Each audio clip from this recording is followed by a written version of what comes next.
Welcome to Samba Samba. Enjoy the video. You start by verifying accounts and permissions so syncing will work. Sign into both Outlook and Teams with the same Microsoft 365 identity. If you use different accounts, meetings and availability won't align. Once done, make sure your mailbox is hosted in Exchange Online and that a Teams license is assigned. This enables calendar integration.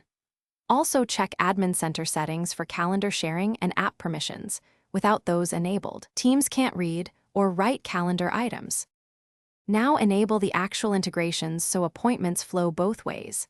In Outlook Desktop, open File, Options, Add-ins, and confirm the Microsoft Teams meeting add-in is active. If it's disabled, enable it and restart Outlook. In Teams, confirm the calendar app appears and shows your mailbox. That indicates the Exchange connection is active.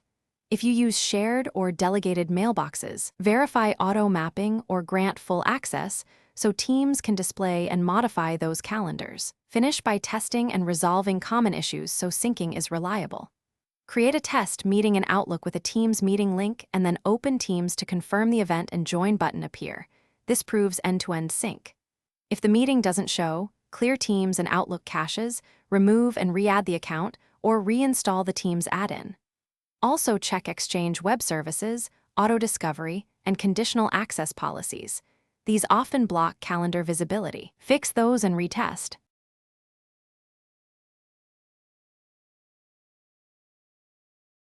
Thanks for watching. Consider subscribing if we helped you.